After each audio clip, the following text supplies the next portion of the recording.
Welcome to the Underground Lounge. Today we got a special edition. It's a special occasion. Spank and I, we was having conversations about what we wanted to do, and we wanted to do some themed pods. We wanted to get into some different things. That's what the lounge is all about. The lounge is about having conversations from people of different walks of life that do different things. And in honor of October, in honor of Halloween coming up, we were like, what can we do that's interesting? Who can we talk to that'll be interesting for the Halloween season? And we started thinking, man, and we came across this brother, and I want to welcome him. We didn't want to go this deep, though. We know we was going to go this deep, but after we started researching it and looking at your story, we was like, man, this will be a dope conversation to have, because he got a sense of humor, we got a sense of humor, and all of that. So in the lounge today, I want to welcome Mr. Dalen Spratt. Man, I appreciate formerly you. of Ghost Brothers, but now you're doing your own thing on the graveyard shift. Yes, sir. I start right at the top, man. Give us your background. How did you get into paranormal journalism, paranormal investigating? Yeah. And being a black man in that field at the same time. Man, real talk, man, I didn't have no background in it. Like, that's what I need people to understand, bro. I'm not one of them cats who grew up seeing dead folks. Right, that's all I was thinking. None of that, bro. Like, I moved to Atlanta, went to Clark, Atlanta, pledged Kappa, man, like ran through the city, party, all of that. Like, your normal experience. But after I graduated, I started working for Monique on the Monique show. She had the little talk show in Atlanta. Okay. Doing wardrobe. So I'm sitting there watching them make TV every single day. So I went home one night, and I woke up in the middle of the night, and it was a ghost hunting show on TV. And it came with me like a ton of bricks, bro. I was like, man, I ain't never seen no black folks hunting ghosts before. That's a fact. Real talk, none but white folks do it. Right. And I grew up in the church. My mama a pastor, man. I'm talking about Holy Ghost speaking, casting spirits out, oil. Like, I grew up in that. You know, black folks, the only ghost we acknowledge is the Holy Ghost, bro. Yeah, sure. So I literally spent the next 6 months trying to find black ghost hunters because I wanted to create a show around them. Right. And I couldn't find any, bro. I probably sent out about 300-400 emails, man. Wow. I couldn't find not a single black ghost hunter. So me and my line brother, man, we went on Craigslist, found a dude with a camera for $60 and took his ass down to Savannah, Georgia. And we shot literally a 2-minute trailer of what we thought black people ghost hunting would look like. So we jumping fences, you know what I'm saying? We running, screaming, all of this stuff, bro. And literally just put it on YouTube. I moved to LA. I was out here driving Uber. This 5 years later. Damn. Travel Channel was looking for black ghost hunters. And the only video they could find was the little 2-minute video we had put on YouTube 5 years earlier. There literally wasn't no ghost hunters out there. None, bro. So they called and was like, are you a ghost hunter? Why I lied so quick? Bro, yeah. Hey, I'm a ghost hunter right now. I'm at a haunted house right now. Next thing you know, bro, they gave us the opportunity, man, to do the show. Yeah, because usually the furthest we do is a haunted house. Like, That's a lot of it. black people don't even do haunted houses. But that's like the furthest we do. Black folks think you'll go to hell if you go to a haunted house. Yeah, for that's sure. a fact. That's a fact. For sure. Conjuring up that energy, man. Exactly. You know, we rooted in all our beliefs, bro. For sure. And that's what I think was the mystery behind it. I feel like black people of color, period, black and brown, are just so close to their spirituality and the religion. They don't play with stuff like that. And then me, I'm not even close to it, spirituality and all that. So I don't even believe in none of it. Like, I be looking at it, I'm like, I ain't no ghost. Oh, you don't believe in ghosts? I don't believe it. I don't believe it. Really? Yeah, I really don't. But I would like to start. I'm starting to follow you now, and I'm gonna start really watching and see. Like, all right, let me see if it's a ghost right here. Because some of your videos I was watching, I was like, hey, come on, man, stop playing. Yeah, no, I feel you, bro. Like, we went into the situation, man. Like, I tell people, when you watch our TV show Ghost Brothers, the very first episode that you watch is literally the first time we really investigated. Right. Like, so you're seeing our journey in real time, bro. So over the videos is going to grow. That's us. Okay. We ain't doing it outside of that. This is a job, bro. We going home, going to our wives, our kids. We back in Atlanta kicking it. We ain't hunting ghosts in our spare time, bro. We only doing it when we get called to do it for the show. We went to watch, what was it, Conjuring 3? Yeah. So I'm thinking, you know what I'm saying, that's you going to different houses, and people staying with ghosts, stuff like that. Yeah. But how did your wife and like, well, your kid is young. Yeah. My wife don't play it, bro. She don't play that shit at all. At all. I have a strong black wife, bro. God-fearing black wife. She don't play that at all. Keep that shit outside the house. No, 100%.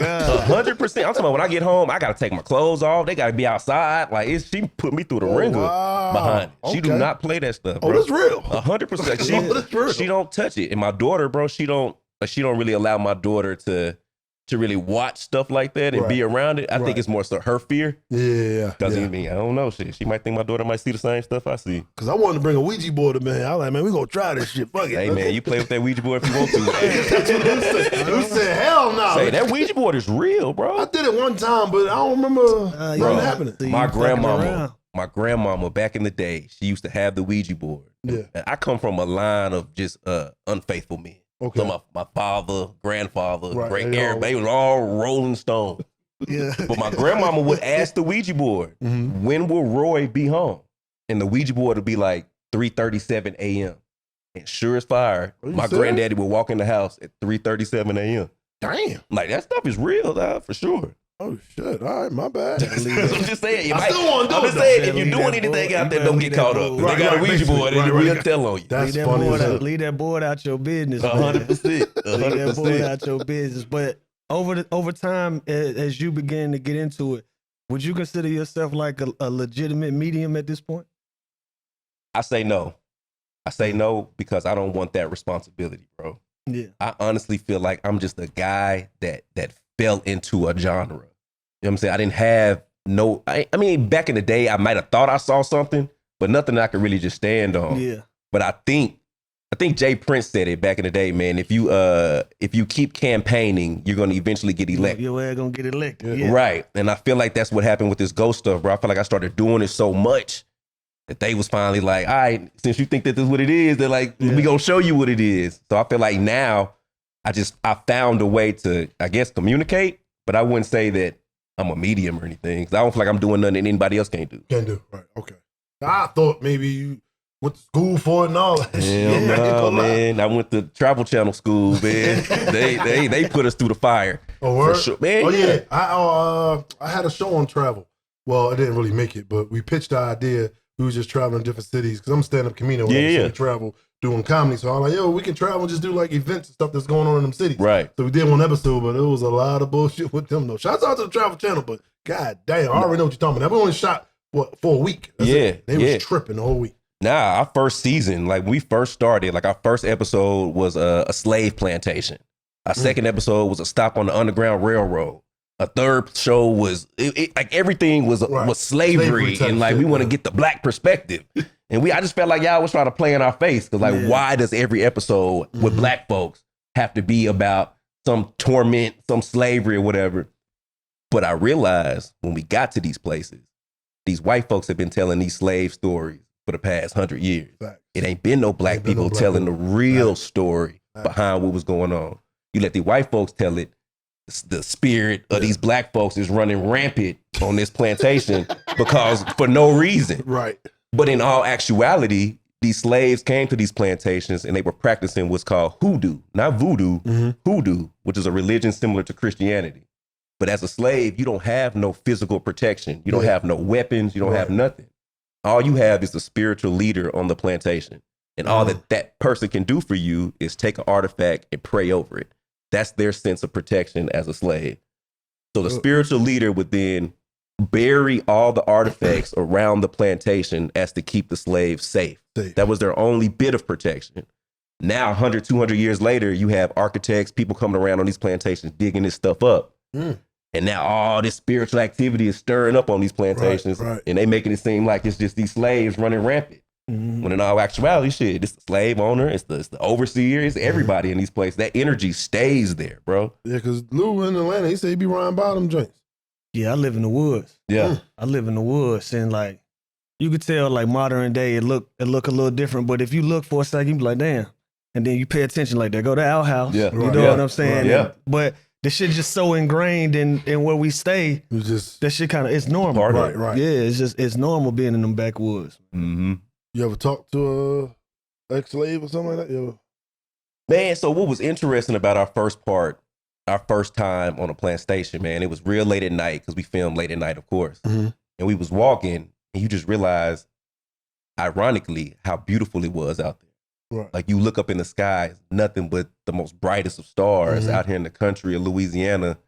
But then you realize slaves would have took that break and got their ass whooped. Oh shit! Like you are taking in something that they would have literally got beat for acknowledging and looking in. So that's a little settling. What you for looking at? The Yeah, stars, man. Come on, man. For sure.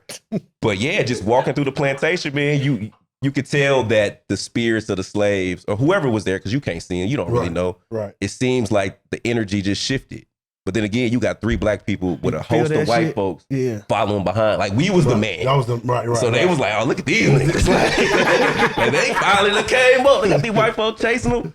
But yeah, man. And the energy is totally different, bro, for sure. And on your show, Graveyard Shift, man, you don't went to some places. Emmett Till, you went to Emmett Till's grave. So that was the kind of the progression of the Ghost Brothers, man. They gave Travel Channel at the height of us. We had like 3 TV shows going on at the same time. Okay. And we had Travel Channel's first podcast. We won awards, everything. And then when they switched to streaming, they canceled everybody. So all of our shows, podcasts got taken away just like that. I was jobless. At that point, I was trying to figure out what can I do with the current audience that I have and try to figure out a way to just keep my name going in this space. Okay. So I had the Spirit Box, which is an app that we always use when we was filming the show that allowed us to essentially speak to spirits. And I was just driving past a cemetery and I was like, man, I wonder if I can go in this cemetery with this box and maybe just see if I can have a conversation with somebody. Mm-hmm. And I did it. Hold up, but you was sober? I was. You want the honest answer? That sounds like some shit. Like I wasn't. That's exactly what it was. That's exactly what it was. I ain't got shit to do. I'm about to going right now. I'm about to see what's going on. And literally, that's exactly how it happened, man. And it started off with me just going to a grave. I call them resting communities, bro. I don't like to really the name cemetery. And I appreciated that. I was like, damn, wow. Resting, that sounds. I appreciate that. That sounds a lot better. Yeah, because I look at it like a community, bro. Like I look at people moving in. Like it feels that way. But you do say something, I was like, you might want to take that back, though. He's like, yeah, this ain't going to fall on deaf ears. I know, right? And I found myself when I go in, like I try to speak to everybody. Like I really treat it like it's somebody's house and you at their property. Right. And I get so caught up in it, I be like, all right, man, everybody here, man, how y'all living? Yeah. Like, God damn, these niggas dead, bro. Everybody in here. My bad, y'all. I'm not trying to be disrespectful. I treat y'all like everyday people. But yeah, man, I went to one grave, and I think what really set the tone for me to really feel like I was doing something. As crazy as it sounds, y'all know like the mausoleum, like when you go to a cemetery, the wall, I call them the condominiums, but it's the wall where the graves are like in the wall. Yeah, those the condos in the neighborhood, bro. Them people that got a little bit of money to move up in there, bro. They thing. Yeah, but I was walking past one and I tripped. And me playing, just being, I was like, somebody must have tripped me, just playing, because I'm filming an episode. Yeah. So I'm talking to the camera. Somebody must have tripped me. Let me pull out the spirit box. And I did. And the condominiums are behind me, and the spirit box cuts on. And I said, "Are you here?" And it said, "Turn around." So I turned to the right. The box, clear as day, said the other way. Turn the other way, and there was one name high up on the wall. A guy named Hakeem Williams. And I saw that was a brother. Hakeem. For sure was a brother. You can tell by his resume. Right. He wasn't getting the job. No, I'm just playing. God forgive me. That's wrong. Hakeem, I'm just playing, brody. But no. Go to hell, man. No, but Hakeem had died the year before. Mm-hmm. And I have a rule. I don't really want to try to talk to people who are newly transitioned because they family might be watching, bro. They might not believe in it. Right. I got in trouble recently. Y'all remember buddy Kendrick Johnson? Yeah, who down in Georgia. They found rolled up in the mat. Yeah. I went to his grave where his family pissed. Damn. And I can't do nothing but respect it because everybody don't believe in it. In my mind, I was just like, everybody's trying to figure out what's going on. What happened? Yeah. Let me try to do what I do. Right. Nah, they wasn't having that. But Hakeem, man, I saw his grave and I Googled his name. And in real time, it said he passed away in Valdosta State Prison the year before. Mm. So it was on my heart just to cut the box on, just see if Hakeem came through. Right. Cut it on. Anybody here? He was like, Hakeem said his name. Like, what is it that you want to tell me? He said 3 things. He said, I was set up. He said, it was destroyed. Mm. And he said that the person is no longer there. Those are the 3 things that came out the box. I posted the video and I didn't think nothing of it. Man, about a week later, this girl I went to high school with reached out to me. I ain't talked to her since high school. And she was like, boy, you out here talking to ghosts? And I was like, Dad, what you mean? She said, somebody daddy done sent me a Facebook message. He saw we went to school together and he trying to get in contact with you. Oh, you was talking to his dead son. What the? Right. I was like, all right, man, give him my number. And so this man called me and a young lady. The young lady was Hakeem's baby mother. And they were just crying. And they was like, Dalen, you was talking to Hakeem. Said the 3 things that he told you, he was set up. So a female guard came to his cell, walked him down the hallway, handcuffed him behind his back and put him in a cell. His cellmate stabbed him to death while he was handcuffed. So I was set up. Right. That was I was set up. He said it was destroyed. They had video footage at the end of the hallway that showed him walking, but it cut off right before anything happened. So it was destroyed. And then they said that she's gone. The officer that they believe walked him into it ended up quitting and transferring. So he literally said everything. I didn't know none of that. I didn't know none of that, right? None of that. And this man's child of his mother, she's just crying, like, please, like, what else did he say? So that made me really believe that I'm really talking to somebody. Wow. Do you get like requests from families, like people want you to communicate for them? So that was the progression of the graveyard shift. First, it started with me seeing if I can talk to dead folks at the resting.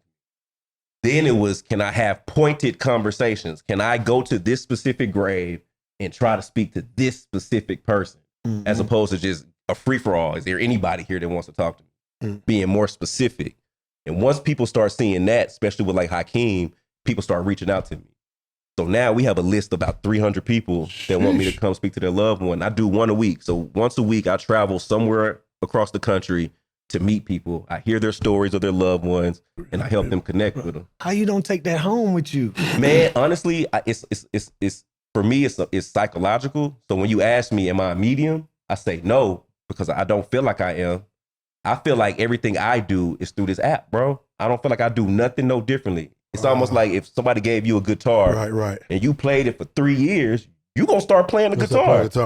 So I've been playing with this app literally for 10 years, bro. It ain't no... What's the name of that? It's called Sono, Sono X10 Spirit Box. So the Sono X10 Spirit Box. And the way I found it, the very first episode of Ghost Brothers, they had us, they cut the cameras on, they wanted us, we call it Pop the Trunk. That was our slogan. We finna pop the trunk on these ghosts. Some nigga shit. Like, some shit. Like, so stupid, bro. But like, that was what we was going, that was our slogan. And white folks ate it up, bro. They ate it up, right? So we gonna pop the trunk. And we pop the trunk, there's a trunk full of equipment. Ghost hunting equipment. Right. But we didn't know what none of this stuff was. Wow. And so I told the producer, you're not gonna have me looking like a fool on TV. Because I don't, all we know is what the flashlight does, bro. I can be a mean flashlighter, but I can't, none of this other equipment ain't going. So what all was in the trunk? Like, what was all in now, a EMF detector, a REM pod, a SLS camera, like all the big equipment that you would use in a ghost hunt. But I didn't know none of that. So I just went online to the app store on the iPhone and was like ghost hunting equipment. And the first thing that popped up was this app. And I cut it on, bro. And that motherfucker start talking. We talk about learning on the job for real. On the job, bro. On the job. Me and Spank was watching it. And you had the iPad, you hit the button, that bitch started talking. We said, come on, bro. Come on, bro. That's how it is. That's how it is. So I flew out here a day early to do y'all show. And so yesterday I met with a lady, 70-year-old black woman.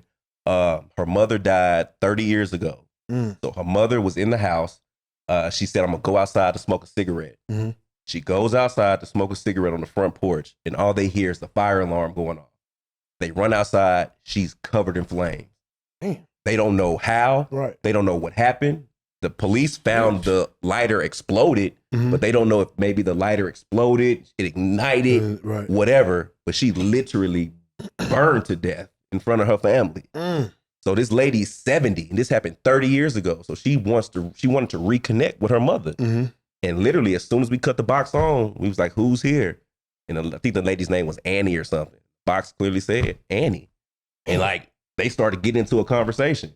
And the granddaughter found the lady burning. And the story was, when they found her, the granddaughter tried to run to her, and they say, as she's burning, she's shooing her away. Right. Like get back. But when we asked her about it, she was like, nah, I was telling her to get help. Like literally, this is what the box said. She was like, nah, I was saying get help. Not get on. So it's amazing the stuff that comes out this box. It gives you a perspective that you would have never thought about. Right. For 30 years, they thought that their grandmama was telling their granddaughter to like save yourself. When in all actuality, she was literally get some help, some water. You bad little motherfucker, give me some help. Yeah.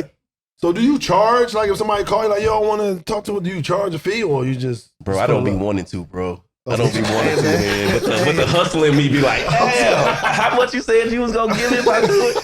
Nah, I don't charge nobody, bro. I don't be playing with people, man.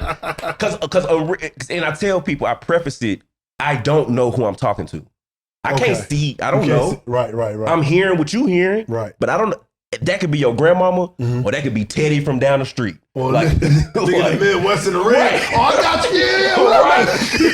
Right. You don't know, so I can't. I would feel like a crook if I'm charging you money and I don't even know. Right. Okay. But do I believe? Hell yeah, I believe we talking to these people. Right. But I don't know. And it's a difference between believing and knowing. So I can't take your money without knowing. Sheesh. That's good they got the box because I remember watching the movie Ghost. Remember Ghost? Yeah. And Whoopi sat there for the people to talk to, and they got the ghost to jump in and enter and then talk to her. Like, so now they got the box now, so they don't got to use. It ain't as evasive no more. You got to use you as a vehicle. Yeah, 2025 now. Come on, baby. But that's real too, though. Yeah, that's what I'm thinking. All that stuff is real, man. Yeah, bro. Possessions and all of that. Like, people watch the movie The Conjuring. Like, I've stayed the night at the Conjuring house, bro, a couple of times. But what you do that for?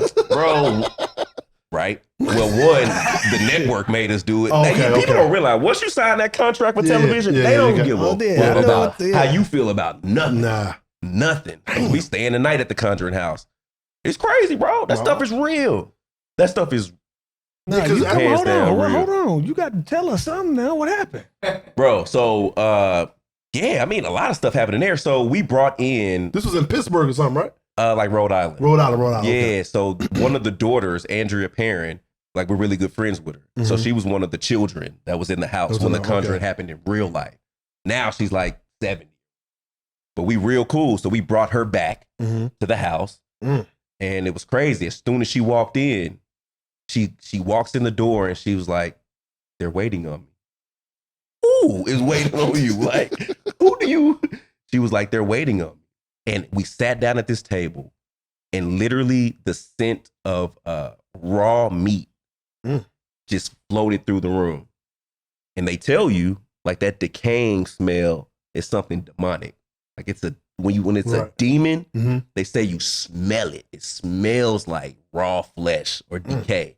And literally that smell just floated through the room, man. And who all was there? It was you and who else? Like your me, brother? Marcus, and Juwan. So the three ghost brothers, and then Andrea was there.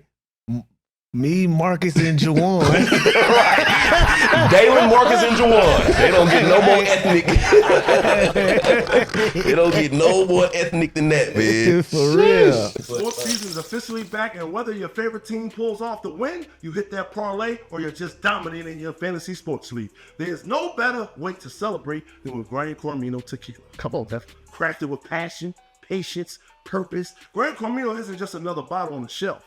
It's smooth, refined, and made for those who put in the work and know how to enjoy the moment. So next time you're toasting a victory, make it count. Pour Gran Cormino. Kick back and enjoy the taste of success, because hard work tastes different. Get them out. But I don't believe in it, but I want to spend a night at the house. But you put yourself in them places, man. You bound to. That shit gonna make you believe. You bound to see. That's true. And we've been to like some of the craziest places, man. There's a place in Cleveland, Ohio, called the House of Wills. House of Wills. It's a 40,000 square foot megaplex directly in the hood of Cleveland, like in the hood of Cleveland. And it's a white guy that owns it, and he currently has it as Cleveland #1 satanic church. So he's turned this 40,000. Long story short, bro, in the early 1900s, this building was a Masonic temple. And the man that built it in a way that it's supposed to harvest the energy or harness the energy of anyone that walks in and out of this building when it was a Masonic temple. Right. Fast forward to the 60s, it turns into Cleveland #1 black funeral home. Damn. So it's doing all these embalmings, deaths, funerals. So if you subscribe to that, to the holding in energy, that's grief, sorrow, mourning, death. Right. Fast forward to 2020, white man bought it, turned it into satanic church. And so we asked him what was his plans, and he was like, he just wanted to provide a safe place for the kids in the community. Right. I was like, ain't no black mama finna let their kid go to no devil church, bro. It ain't finna work that way. I'm gonna look that one up. But he literally has like the largest collection of like satanic art. So when you walk into the space, there's a life-size statue of Jesus having sex with Mary. And it's cut in half, so where you can see like the dick going in. Like, you know what I mean? Like it's some weird stuff, bro. But this place is literally probably the most haunted place I've ever been to. What's it called again? The House of Wills. WILLS. Y'all had to stay there too? So we went overnight. We didn't stay the night there. But it's a dilapidated building. We went in the middle of winter. It was funny, while we were investigating, a homeless guy ended up stumbling in the building trying to get off the street because it was cold. I guess he didn't realize this place is the most haunted place in America. He ends up getting lost because there's no lights, none of that. So we in there investigating. All you hear is, God damn, who the fuck, where I'm at? Who in here, man?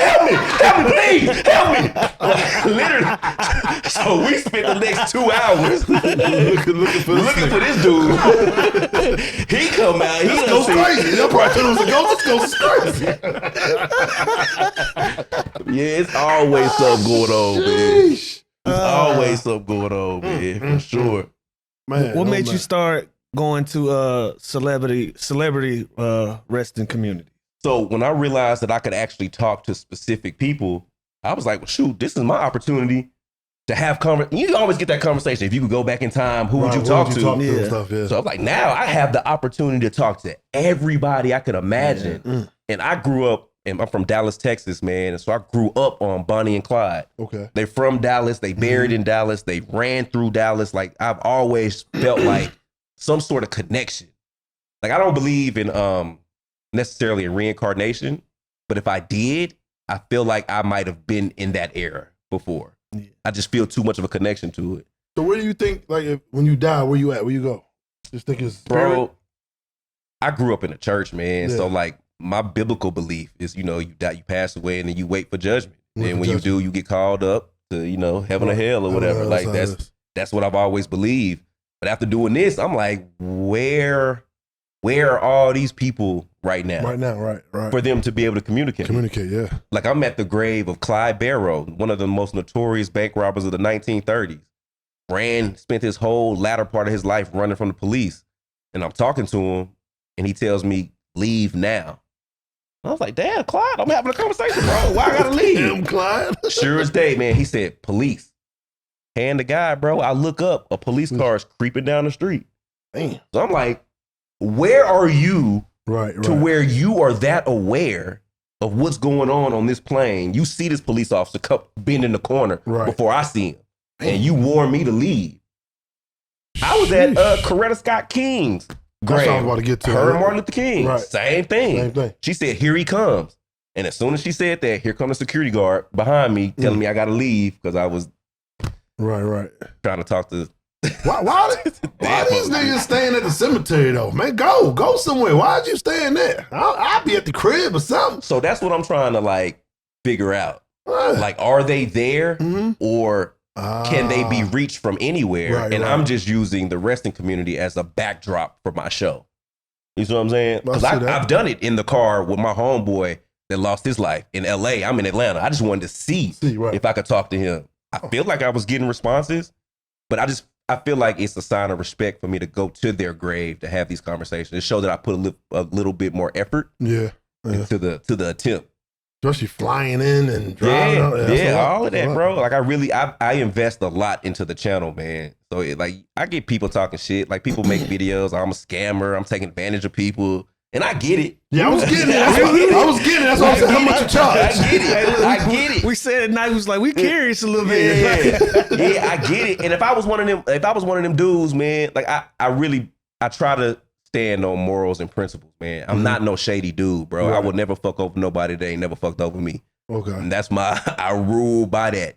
And you got to get judged for that, bro, one day. And I'm not trying to be out here taking advantage of people because these are people that are very vulnerable. Yes. It ain't like I mean, everybody done probably stole something before, did something, whatever, bro. But these are people that are emotionally vulnerable. Like they really are trying to reach their loved ones for whatever reason. Right. Like I've had people, mother was killed, sister was kidnapped, daddy overdosed, best friend killed himself. Like it's all these people dealing with real shit. Yeah. Real shit. And who am I to be playing with them? I don't know. I'm about to come up with the comedy ghost dad or something. Listen, man. Listen, this is definitely out there. The joking opportunities out type. there. It's probably some joking type. No, he be joking. He talking about the folks that had a VIP section. But I try to keep it lighthearted, man. Like the majority of people that do ghost stuff on YouTube, They do be super serious. they're Like, investigating. Yeah. I ain't trying to do none of that, bro. I'm just trying to bridge the gap via communication, man. Can I have a conversation with all these people? From Lee Harvey Oswald, asked him did he kill JFK? From like I said, Emmett Till. You went to Roy Bryant, and That I one. said, Yeah. "Nah, nigga, you know he don't want to talk to Yeah. you." Nah, but see, Who Roy Bryant? Who that? he's the man that killed Emmett Till. Him and his brother are the two guys that killed Emmett Till. Okay. But I try to take a journalistic approach, right? So I don't go into any session, no matter how I personally feel. Of course, I know Roy Bryant is a scum of the earth. He probably burning in hell. I think he should burn in hell. What he did was the worst thing, unfathomable. But my job is to understand why he did. Why he did it. So just looking at the story, it seemed like his wife was a known liar. Yeah. And it seemed like he felt pressure to have to stick up for her because he wasn't in town when Emmett supposedly did what he did. Yeah. He come in town and everybody like, you heard what that black boy did to your wife? Yeah. Which turned into, He had to stand on. I had to go do something. Right. So I wanted to ask him, bro, at any time did you feel like you was wrong while doing it, but you just felt like you had to keep going? And I asked him them hard questions. That motherfucker was like, man, hell no. I did it because I had to. I did it because I wanted to do it. Like he was standing on it.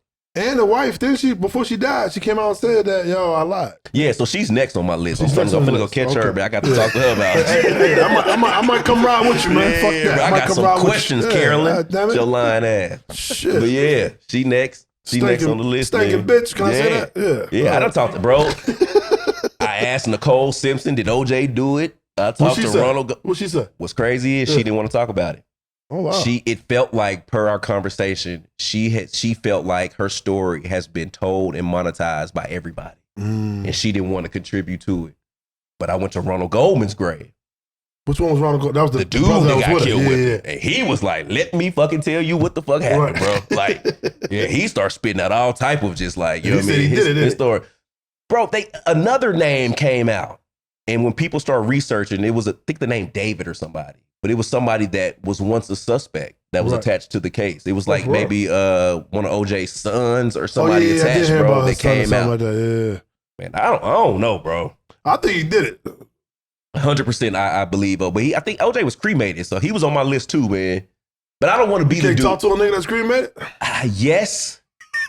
Yes. You know what's crazy? Yeah. What's crazy, I didn't know. So a lady wanted me to talk to her daughter. Her daughter lost her life some kind of way, and they cremated her. And we was sitting in her car with the ashes doing the session. But like all these people start coming out. Like we felt like we was talking to the daughter, Right. but then the dudes start coming through, like repeatedly. This Then probably was like- all the motherfuckers that was cremated. It's They're like, all oh, the- we got somebody. But when you cremate somebody, Finally. it's not just your ashes in that urn. When you cremate people, it be like 3 and 4 people's. It might be the elbow of this dude. Oh shit! It might be the kneecap They of just this throw lady. you in the oven and then It be little residue. Yeah, damn. And it was just crazy for us to be talking to this girl, and literally some other dude is just trying his best to come through. Shit. But yeah, so you can do cremated stuff, but I don't want people to be like, oh, now you just trying to, like, now you ambulance chasing, bro. Like, soon as somebody died and cremated, you the first one trying to. I went and talked to Kim Porter about Diddy and Cassie. Oh shit. I was like, Kim let it have it. Kim let it out. Man. She let it out. Her whole stuff was just like not really blaming Cassie. She was like, she predicted Diddy going to jail probably about 6 to 8 months before he did. So I went to her early last year, and she said by the end of the year, Diddy would be in jail. And surefire enough, this is before he got arrested. We gotta watch that video. She literally called it, bro. Literally called it. Wow. Yeah. Sheesh. She also said he was gonna die. So we gonna see. I mean, I ain't putting that on that man. Right. I'm just telling you what Kim said. I mean, we all gonna die. So I mean, she made it seem like it was sooner than later. Shit. For but sure. we'll see October 3rd. He got the court day. So I'm going back after he gets his to see what she said. Yeah. Sheesh. This is a tough one though. I ain't gonna lie. This is tough. So you went from Ghost Brothers to the what's the night shift? What's it called? Graveyard shift. Graveyard shift. Yeah. So from there, what do you think you're going? Like you feel like you're gonna stay in this pocket, but I feel like you want to do something else though. For some reason. Yeah, bro. My ultimate goal is to make horror movies, bro. I want to make scary movies, horror movies, man. Okay. Like it's cool seeing like all the Get Outs and all of that stuff. Right. But I just don't. I know for sure there's no black person that's like lived That's real. and have visually seen. No, that's real. Like it's cool to make a movie about it, but I can tell you made a movie about some shit you heard. Like Tyler Perry, last little scary movie he did on Netflix with I forgot what it's called, bro. It was like a demonic. It's about like the Conjuring, like a possession. It's like a black exorcist type movie. But like I can just tell all that stuff is third party stories, bro. Hearsay. Right. Like I've seen some crazy shit, bro. Yeah. So yeah, I want to do movies, man. I feel like this is my philanthropic effort by doing the YouTube and going to help people connect and not charging them.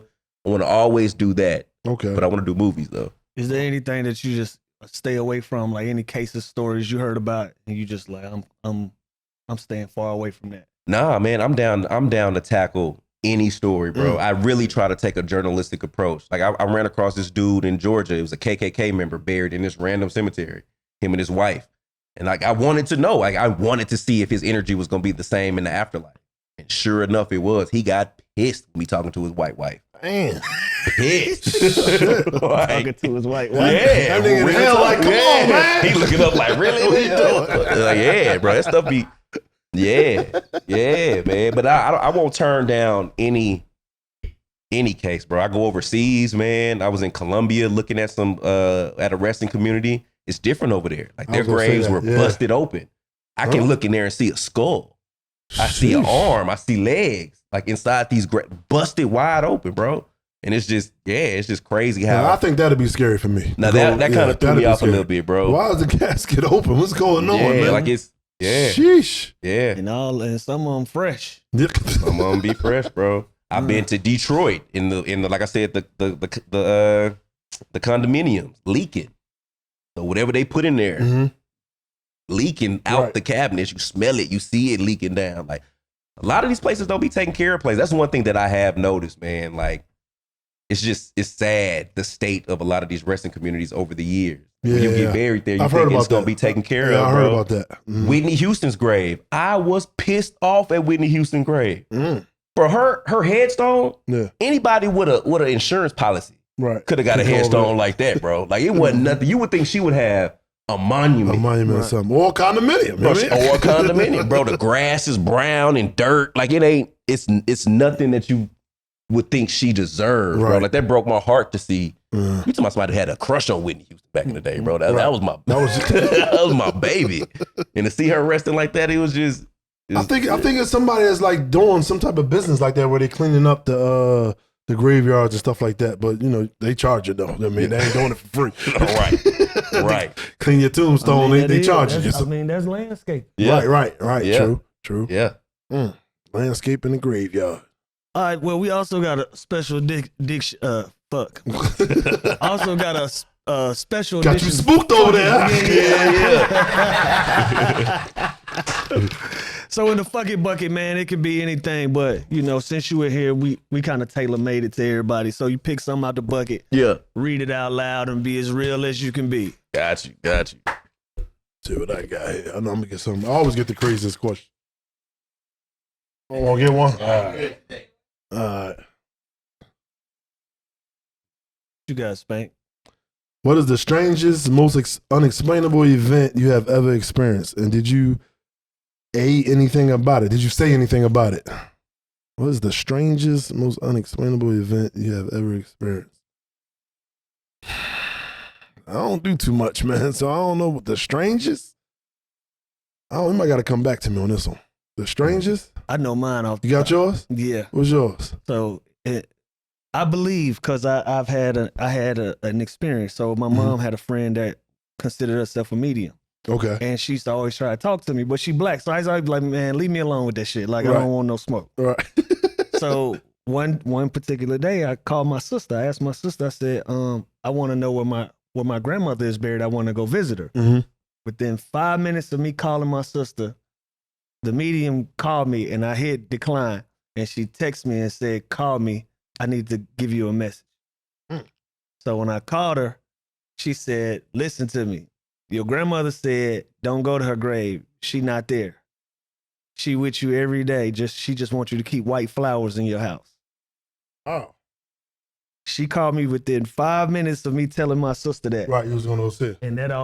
And because of that, that made me a believer. I believe it. Yeah, for sure. That's that. I believe that, man. I know my first experience when I was, I would always had it in the back of my mind. My grandmama used to live in West Texas, man. I used to go out there every spring break and summer to kick it with her. And I had to be maybe like 7 or 8 at the time. And I had an older cousin that lived out there.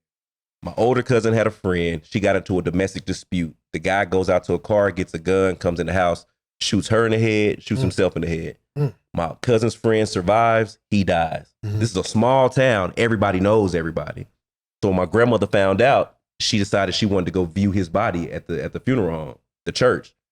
My grandmother and her friend took me with them at 7. So we get to the church. I remember walking in the sanctuary, seeing the casket. We walked up. He was laying there.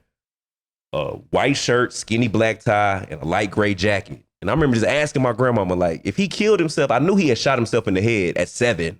And I was like, why does he look like he just sleep? In my mind, it's like Daffy Duck. You shoot yourself, you should be black, a hole in you something. Right. He looked like he was just asleep. My grandma was like, oh, baby, this funeral home just do a good job. Just make sure I come here when it's my time. All right. But her friend looked at me at 7 and was like, Dalen, have you ever touched a dead body? I'm like, what? This lady picked my hand up at 7 and put it on the chest of this dead boy that just killed himself 3 days earlier. And I jacked my hand away and just ran out. And then that night, I was asleep on my grandmama's couch, man. She had the little plastic on the couch, bro. I'm laying on it. I look up, and in the kitchen, standing in the kitchen, was that same guy with the white shirt, skinny black tie, and a light gray jacket, just leaning up against the wall, staring at me. And I remember just screaming. Grandmama running there. She peeled me off the couch like a sticker. And I'm just pointing. And literally, it was gone. And I just remember, I've always remembered that. But I always was curious, did I see what I thought I saw, or was I dreaming? And I know now, I know what an attachment is now. Right. I know that by you touching something like that, your fear alone could draw something. He probably hadn't even fully transitioned yet. He could have been confused to where he was at. Like, what's going on? Like it was, yeah. So that kind of just This little boy set the tone. touching me, folks. Right. Right. Yeah, that was my first time kind of just seeing something, man, for sure. Yeah, I never had nothing, man. Nothing strange like that I can think of. Yeah. That's why I guess I don't believe. I don't know. Hey, bro, listen, don't ask for it, man. Yeah, I'm about to say, I don't want keep it the way it is. I don't want it. I don't want no smoke. For sure. Mine say, do you have a lucky number or a ritual you perform to bring good fortune? Okay. I seen rituals. Where we going? Right. And why do you think it works? If no, why not? I mean, my lucky number 23. That's what I hooped in, but not no real rituals or nothing that I do for good fortune. My ritual, I would say, before I go on stage, I always like do certain shit. Like what I do in here. I prepare. I don't put deodorant, cologne, none of that on time I'm about to get on stage or when I start the podcast. That's like a ritual. Yeah. And I know I'm about to get some money from performing or doing this. So I think that's it. Yeah.